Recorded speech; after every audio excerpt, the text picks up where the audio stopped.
Sveiki visi, kai žiūrite Balsas LT vaizdo konferencijas. Kalbėsime apie įvykį, kuris nėra tikrai dažnas ir netgi buvo labai rezonansinis.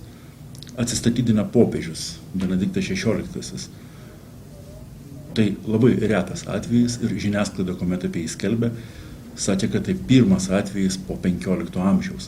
Tačiau tą pačią dieną pavyko prisiskambinti istorikui, Vilniaus universiteto daktarui ponui Liudui Jovaišai, kuris pasakė, kad tai buvo dar senesnis precedentas, buvęs 13 amžiuje. Labadiena. Ačiū, kad esate su mumis. Ir su mumis taip pat Lietuvos katalikų akademijos vadovas, ponas Paulius Subačius. Sveiki. Ir man padės kalbėti su pašnekovais Balsas LT portalo vyriausios redaktorės pavaduotoja Indrė Vainalavičiūtė. Tai dabar Benediktas XVI pabuvo popiežiumi nuo 2005 metų balandžio. Prieš jį popiežiumi buvo Karolis Voityla Jonas Paulius II. Nuo 78 metų, kaip pamename.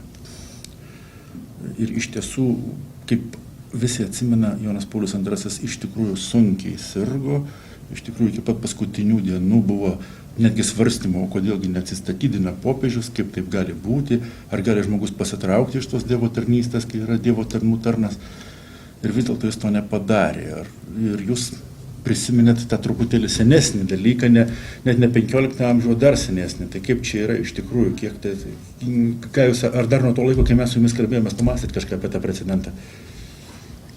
Iš tikrųjų, tie ankstesni precedentai turbūt nėra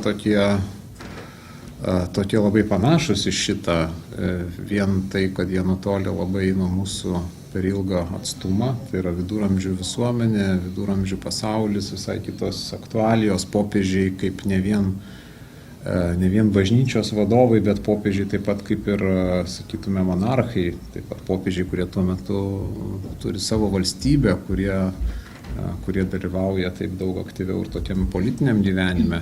Ir taip pat popiežiai, kurie yra taip pat daug labiau veikiami įvairių politinių realijų. Taigi tie atsistatydinimai, jie daugiau susiję su tokiom, sakysime, tokia bažnyčios vienybės problema, su įvairiom įtampom, kurios kilo viduramžių bažnyčiui.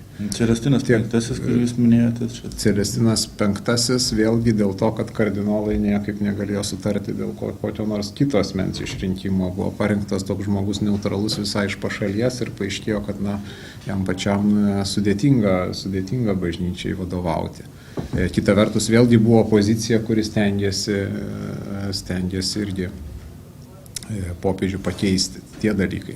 15 amžiaus pradžioje, Konstancijos susirinkimo metu, popiežius Benediktas XII, tai va tas paskutinis toks atsistatydinimo atvejis, vėlgi atsistatydino, bet atsistatydino spręsdamas bažnyčios vienybės problemą. Tai yra 3 konkuruojantis popiežiai. Ir tos vienybės kompromiso sutarimo vardan Benediktas XII atsistatydino, kad būtų galima išrinkti. Bažnyčios suvažiavimas tais laikais, viduramžiais, dar net ir 15 amžiai, tai yra Europos mastu kažkas labai didelio, tai yra, nežinia, ar nedaugiau valdžios turėjo negu dabartinis Europos parlamentas. Labai rimti klausimai buvo sprendžiami. Ir imperatorė atvažiuodavo ir spręsdavo, ir kas bus popiežium, ir kur popiežius bus. Tai bažnyčios susirinkimai ir buvo šaukiami nuo pirmųjų amžių svarbiausiams tokiems tikėjimo iššūkiams spręsti. Tai pirmaisiais amžiais buvo daugiau tikėjimo dalykai, tikėjimo tiesų dogmų formuluotės. Šituo atveju Konstancijos susirinkimas irgi buvo susijęs tiek su tokiais doktrinos dalykais, Jono Huso mokymu ir taip pat su bažnyčios vienybės problema. Vyskupai susirinkęs stengiasi išspręsti tą problemą, kuri kamavo 30 mečius visą vakarų bažnyčią. Taigi tas atsistatydinimas, jis nėra toks kaip šituo atveju, kai mes matome tokią išoriškai stabilią bažnyčios padėtį, bent jau nėra tokio aiškaus išorinio posto. Ir šiuo atveju tarsi daroma tokia priešprieša. Benediktas XVI daugeliu atveju lyginamas su savo pirmtaku Jonu Pauliumi. Ir aš norėčiau klausti pono Subačiaus. Užsienio žiniasklaida jau spėjo gana vienareikšmiškai paskelbti, kad popiežius Benediktas nebuvo toks populiarus tarp eilinių tikinčiųjų kaip popiežius Paulius. Kaip manot, kas lėmė, kad susiformavo toks popiežiaus įvaizdis, kad jis tarsi buvo šiek tiek toliau nuo tikinčiųjų negu jo pirmtakas? Pirmiausia, aš manau, kad šita pati prielaida, ji neturi jokio pagrindo. Man neteko matyti jokios sociologinės medžiagos, kuri būtų pagrįsta, kurie atitiktų akademinės sociologijos reikalavimus. Apklausti 1000 žmonių vienoje šalyje ar 500 telefonų kitoje, tai nieko nereiškia ir žinoma, kad vertinimai Lenkijoje ir tarkim Vokietijoje būtų visiškai kitokie. Tai aš manau, kad šitas supriešinimas reiškia pirmiausiai tai, kad abudu šitie pastarieji pontifikai yra labai didelės asmenybės. Kadangi jie tikrai išskirtinės ir didelės asmenybės, galbūt vienas artimesnis vieniems žmonėms, ar ypač artimesnis vienaip žvelgiantiems žurnalistams į pasaulį, kitas kitiems, tai todėl, žvelgiant per priešų tokią perspektyvą, bandant ieškoti visą laiką tokių alternatyvų, ar juodą-baltą žaidžiant žaidimą, kuris, nors televizija jau seniai spalvota, bet atrodo, kad žinios vis dar yra juodai baltos, tai dėl to yra ieškoma tų supriešinimų ir bandoma sakyti, myli, nemyli. Čia ne apie meilę yra kalbama ir net ne apie pagarbą yra kalbama. Iš tikrųjų, garbinamas yra Dievas, gerbiami yra šventieji, taip turi būti gerbiamas ir bažnyčios vadovas. Klausimas yra visai kitas vis dėlto pagrindinis. Ar yra klausoma, ar yra įsiklausoma ir suprantama, kas yra kalbama. Tai sakyti, kad neįsiklausoma ar nesuprantama, būtų turbūt nelabai teisinga. Dviem vardais ir popiežiaus vardu ir senuoju Ratzingerio vardu išėjęs Jėzus iš Nazareto, išverstas į visas pagrindinės kalbas ir parduotas 100-tūkstantiniais ir beveik milijoniniais tiražais. Tai vadinasi, buvo skaitoma, klausoma, įsiklausoma. Ir tiesiog, jeigu pakeiti perspektyvą ir klausi, kurį ten labiau mylėjo, taip, kaip apie jauną mergaitę, jeigu tai paklausi, tai ir turi tokį atsakymą, kuris visai netinka šiuo atveju. Ir dar truputėlį grįžtant prie to, jūs užsiminėte apie spalvas, iš tiesų popiežius Benedikto popiežiavimo laikotarpiu teko ne vienas rimtas išbandymas. Aš turiu omeny tas aplinkybės, tarkime, Wikileaks skandalas, vėliau tas skandalas, kuris kilo dėl tvirkinimo. Kaip manot, popiežiaus įvaizdis visuomenėje, koks jis buvo? Pastarojo pontifikato metu. Žiniasklaidos įvaizdis ir visuomenės įvaizdis tai visai ne tas pats. Apie įvaizdį, jeigu kalbėsime jau apie įvaizdį, matyt, reikėtų kalbėti apie žmonės, kurie nėra katalikų bažnyčios nariai. Tai čia geriausias pavyzdys yra Didžioji Britanija ir jos didenybės pavaldiniai. Benediktas XVI aplankė Didžiąją Britaniją, buvo labai daug prognozių, kaip tai bus atmetimas, atstumimas ir panašiai, o Britų piliečiai, Britų žmonės, anglikonai pasitiko labai iškilmingai šventąjį tėvą ir priėmė labai pozityviai. Tai jeigu apie tą tam tikrą visuomenės priėmimą.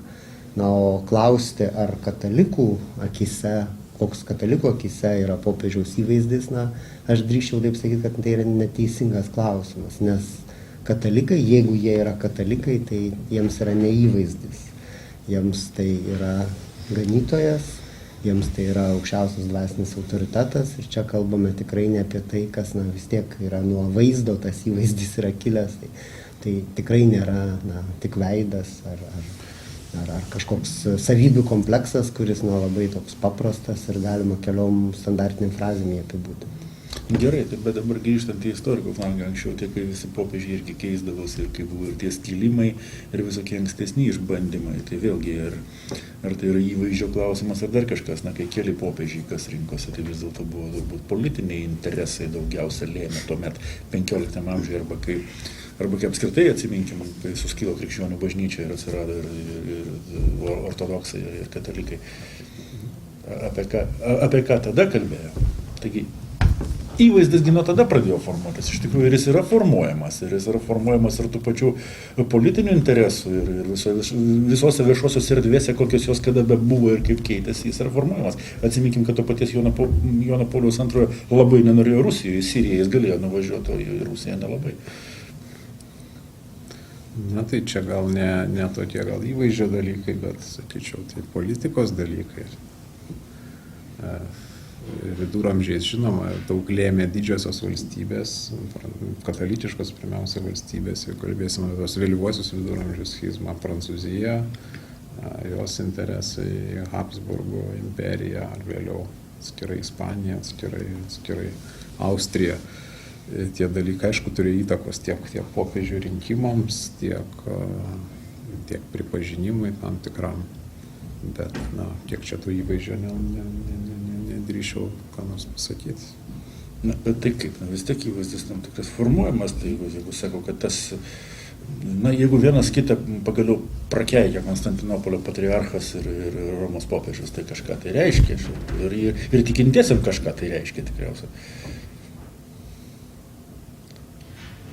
Kaip jūs tai pakomentuotumėte? Tada, ar dabar yra kitaip truputėlį? Na gerai, tada jeigu iš tikrųjų neleidžia, Jonas Paulius II gali atvažiuoti į Izraelį, gali atvažiuoti į Siriją, bet į Rusiją negali, neleidžia jo, nes yra skleidžiamas štai viešoje erdvėje toksai signalas, kad paims ir atvers visus į katalikybę ir stačiatikių bažnyčia bus sunaikinta. Tai čia kaip... Tai čia matyt vis dėlto... Tai istoriškai susiklostė dalykai. Vis dėlto, kaip mes apie šios laikus iš tikrųjų galime kalbėti vartodami įvaizdžio terminą. Jeigu mes įpradame vartoti, kalbėdami apie viduramžius, net apie renesansą, mes anachronistiškai elgiamės. Ten tos savokos nėra, ten reikia tų žodžių ieškoti ir bandyti juos suprasti. O jeigu dėl, sakykime, tokių šalių, kurios nėra demokratiškos sprendimų ir ypatingai dar šaltojo karo metais, tai vis dėlto čia neįvaizdžio klausimas buvo. Tai buvo labai aiškių, konkrečių politinių sprendimų klausimas. Ir nors Jono Pauliaus II pontifikato laikais buvo ta vadinamojos politik, buvo stengiamasi kažkaip labai jau ten akivaizdžiai su Maskva nekonfliktuoti po šiek tiek anksčiau vykusių komunizmo prakeikimų po karo, tai kas jos jau suprato ir priėmė, bet toliau šita praktika ar politika nebuvo tęsiama. Ir nepaisant to, kaip jūs ir minėt, niekas nelaukė Vojtylos nei Maskvoje, nei kur nors kitur. Ir tai sakau dar kartą, tai neįvaizdžio dalykas. Tai yra sprendimų, tai yra pozicijos dalykas, tai yra doktrinos, kuris skelbiama dalykas, kas yra leistina tikinčiam žmogui, kas yra blogis, nes tas raginimas nebijokite, jis buvo nebijoti ir nuodėmės, nebijoti ją išpažinti ir pripažinti, nebijoti ir piktosios dvasios. Jos galima žabangų išvengti, bet kita vertus nebijoti ir tų reprezentacijų piktosios dvasios ir blogio, kurios yra ir šiame pasaulyje. Jonas Paulius II, kaip Benediktas XVI, buvo ne italai, o prieš tai ilgoką laiką, turbūt kelis amžius, vis dėlto italai buvo pontifikais. Ar tai prasitęs šitą tradiciją ar ne, kaip jūs prognozuojate? Ir kodėl taip istoriškai susiklostė? Pirmiausia, pakomentuokite kaip istorikas, o paskui... Pirmiausia, natūralu, ta prasme, tai buvo pakankamai natūralu, kol egzistavo vėlgi popiežiaus valstybė. Popiežiaus valstybė sostinė Roma ir natūralu, kad popiežius Stalinas sakė, neturi divizijų. Popiežius buvo dažnai kilęs iš kažkokios italų giminės, vėlgi, kas palengvindavo jam taip pat ne vien bažnyčiai vadovauti visuotiniai, kiek taip pat ir valstybė tvarkyti tos dalykus.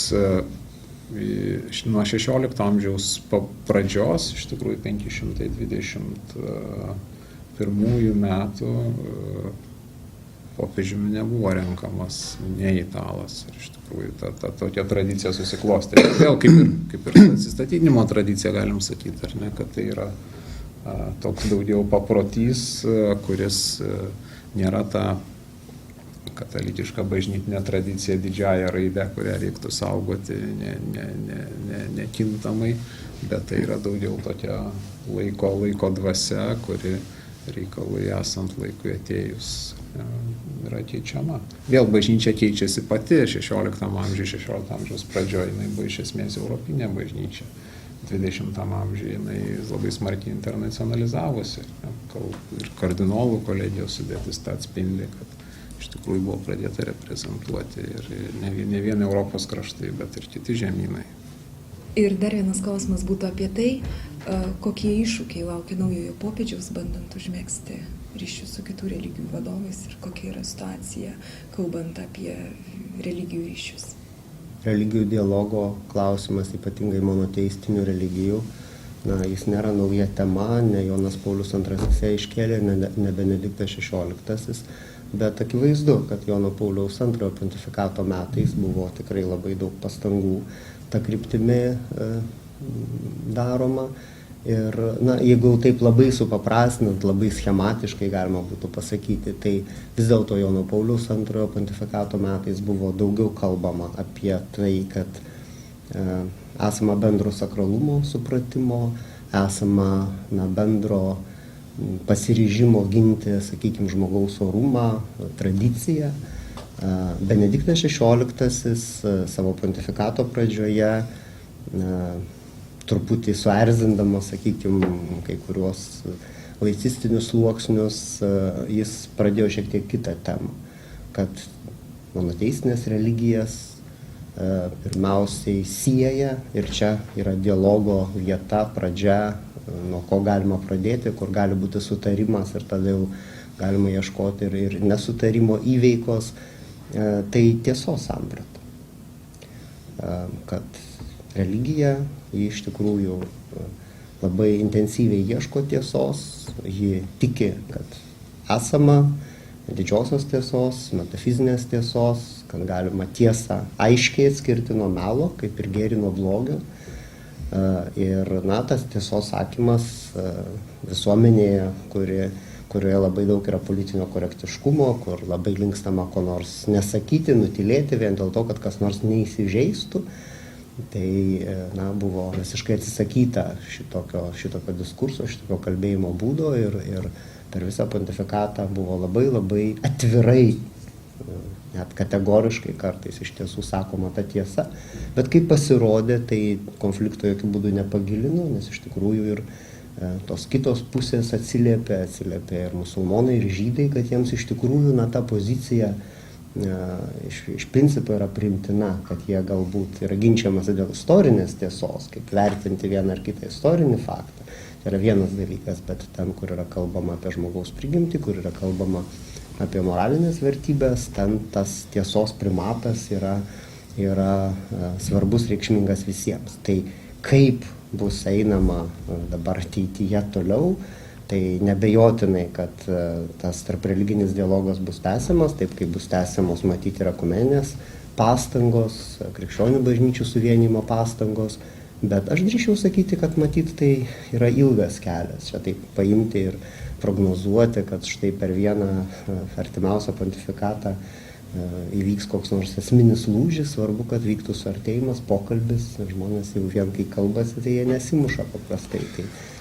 Dabar dar tada vienas dalykas, vėlgi, kai mes renkame ten Seimo narius ir prezidentą, tai viskas tarsi aišku, bent jau toj demokratijoje, kurioje mes gyvenam, kad ir 20 metų viskas skaidru, arba tie, kurie gyvena, turėtų būti arba neskaidru, arba perka kažkas balsus kalėjimuose, arba neperka ten, bet čia mes truputėlį kitokius dalykus dabar kabinam, tai vis dėlto rinkimų procedūra. Štai yra naujas precedentas, kad gali atsistatydinti pontifikas, tokiu būdu, kaip dabar įvyko.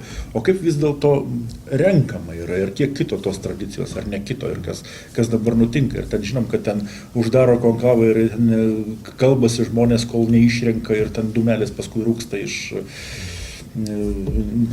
kamino ir tada jau reiškia, kad išrinko. O ką daugiau galite papasakoti, ir kaip tai kito?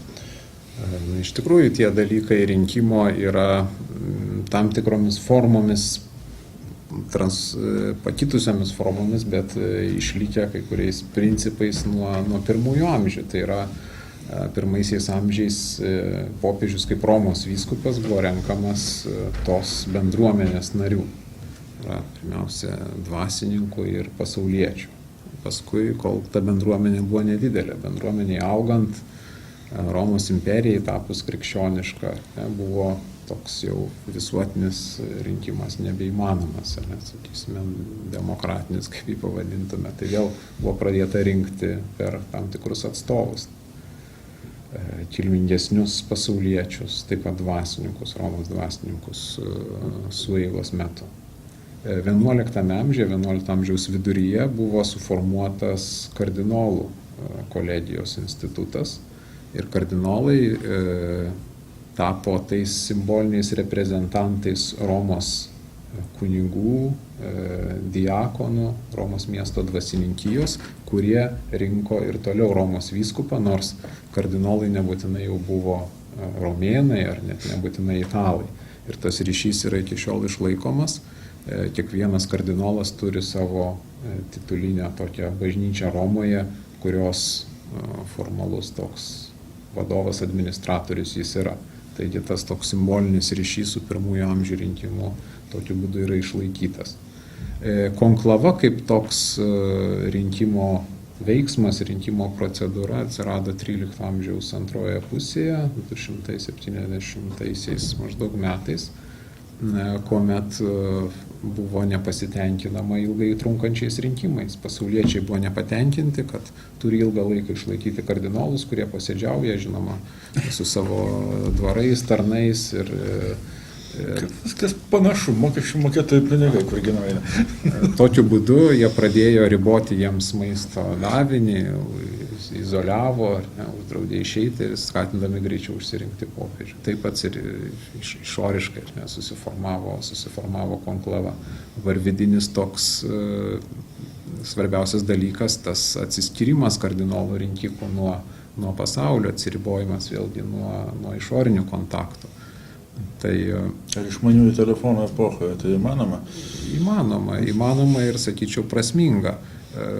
Svarbu, sakyčiau, yra atsiriboti nuo to intensyvaus labai informacijos rauto, kuris mums suteikia daug žinių, bet labai nebūtinai visai suteikia išminties ir supratimo, kas vyksta. Tai būtent konklavos tokia atsiribojimo prasme yra, kad rinkikai atitolsta šiek tiek nuo tų pasaulio balsų, kurie turi įvairių intencijų ir stengiasi vėlgi tokioje maldingoje dvasioje pabandyti atpažinti tos laiko ženklus, ko iš tikrųjų bažnyčiai reikia šiame pasaulyje, šiek tiek atitrūkstant nuo tų kasdienių įvykių tėkmės ir informacijos rauto, sakyčiau, pažvelgti iš paukščio skrydžio į tai, kas darosi pasaulyje ir bažnyčioje, jokiu būdu neatsiribuojant nuo pasaulio kaip po tokio, nuo jų problemų, bet bandant į juos pažvelgti būtent giliau ir žvelgti tam tikrus procesus. Bet norėtųsi dar paklausti iš tų likusiųjų pozicijos stebėtojų, žmonių, kurie gauna tą informaciją. Na, taip pat ir renkant popiežių Benediktą buvo pasirodę įvairiausių pranešimų ir vertinimų, kad štai vienas ar kitas kandidatas turi pranašumą, yra stipresnis ir galbūt labiau tikėtina, kad jis ir taps popiežiumi. Ar įmanoma nuspėti, jį vertinti, ar pagal kokius nors požymius atsekti, kas iš tikrųjų turi daugiau tų galimybių, ar kiekvieną kartą tų rinkimų rezultatas būna tikrai netikėtas? Ne visada rezultatas būna netikėtas, kartais iš tikrųjų išrenkamas koks nors, sakysime, taip, favoritas ar tikėtinas kandidatas, bet tikrai prognozuoti kaip nors išoriškai, iš anksto, visiškai spekuliatyvus dalykas. Tokios kvazireligijos, kaip pavyzdžiui Sovietų komunistų partija atžvilgiu, tai buvo naudojama. Ten vakarų politologijos studentai rašydavo, kas ten per karinį paradą mauzoliejui arčiau stovi generalinio sekretoriaus, kas toliau, ir spręsdavo paskui pagal tai. Bet čia jau kvazireliginė struktūra, tai kaip iš tikrųjų čia yra dabar. Čia matyt reikėtų atkreipdėmėsi į tai, kad iš tikrųjų daugiausiai, ką mes visi matome ir net tie vadinamieji vatikanistai, Italijos žurnalistai, kurie specialiai domisi, ką jie mato. Tai jie mato kardinolų, kandidatų potencialių viešąją raišką. Bet niekas nemato ir niekas nežino, kaip yra kalbama, kokie argumentai yra sakomi tuose posėdžiuose, kurie yra esminiai Šventojo sosto veiklai ir kurie bus esminiai Šventojo tėvo veiklai. Aš turiu galvoje tuos posėdžius, kur yra sprendžiama dėl vyskupų skyrimo, dėl šventųjų skelbimo ir panašiai. Yra labai daug neviešų dalykų. Ir ten akivaizdu, kad yra kitokie argumentai, žmonės pasirodo turbūt ir kitomis savo savybėmis ar kitais asmenybės aspektais. Ir manyčiau, kad kardinolų kolegijos nariai labai nemažai argumentuoja savo sprendimą ir viduje, ir išoriškai toje savo terpėje būtent ta laikysena, apie kurią mes nieko nežinome ir vien jau dėl to tas rezultatas kartais nustebina. Ne visada jis nustebina, bet kartais jis nustebina. Žiūrėkit, dabar prisimenant Joną Paulių II, tai buvo taip, kad jo pagrindinė ta frazė, jūs pasakėt, nebijokite, ji iš tikrųjų labai svarbi ir jos niekur nepadės, jinai niekur nedingsta.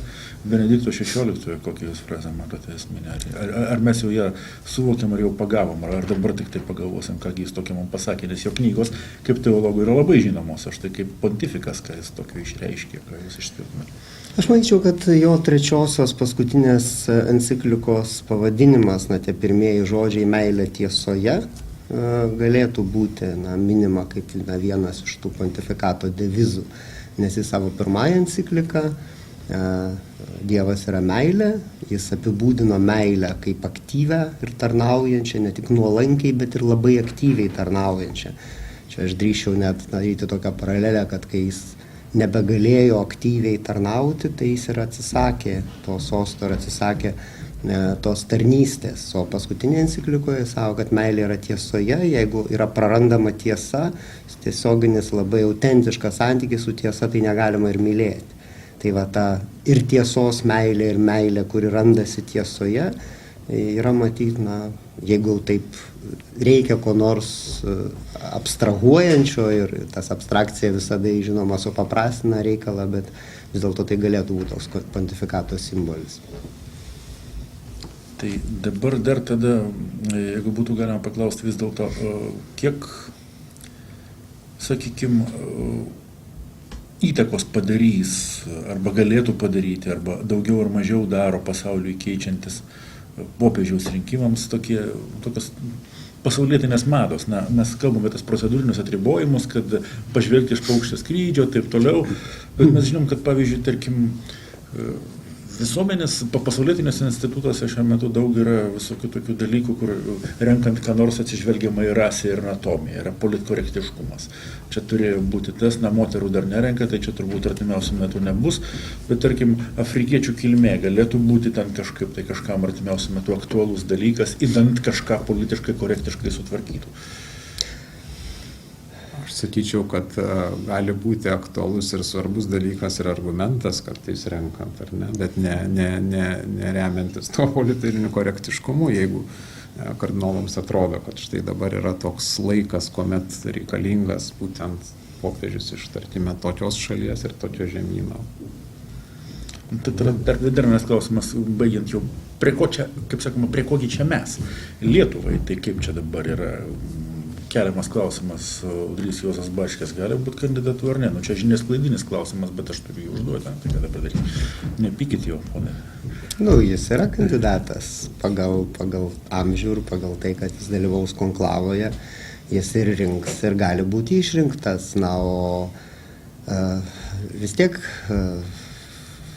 mes galime nebent paraginti mūsų tikinčiuosius pasimelsti už tai, kaip apskritai yra paskelbta, kad bus minima ir per pamaldas nuo kovo 4-osios, bus meldžiamas už popiežiaus išrinkimą, už konklavo sušaukimą ar už konklavą, tai tikintieji ir individualiai gali melstis už tai ar kelti savo kažkokius lūkesčius ir prašyti Dievo užtarimo, bet vis tiek sakyčiau, kad tikimybė yra labai labai nedidelė. Iš tikrųjų, daug klausimų kelia vasario 28-oji, atsisveikinimo diena. Ko galima tikėtis iš popiežiaus pasirodymo viešumoje? Ar tai galėtų būti trumpas atsisveikinimas, ar jau žinomas aiškus ilgas ceremonialas, kaip tai galėtų atrodyti? Tai detalės, kiek bent aš žinau, dar šiandien tai nėra paskelbtos. Bet kad tai bus kas nors liturginė prasme ypatingo, tai neturėtų būti, nes liturgija nėra derinama prie tokių veiksmų. O tos atsisveikinimo žodžius mes iš tikrųjų jau girdėjome, matyti jų kokią nors variaciją išgirs ir tie, kas 28 dieną bus Romoje iš ryto, ar kurie stebės visą tai matyti ir per pasaulio televizijas, kurios tą matyti transliuos. Ačiū visiems, kas su mumis buvo. Priminsiu, kad tai buvo istorikas Liudas Jovaiša, Lietuvos katalikų akademijos vadovas Paulius Subačius. Ir mes su Indre bandėme juos pašnekinti, jeigu patiko, tai džiugu, iki kitų kartų.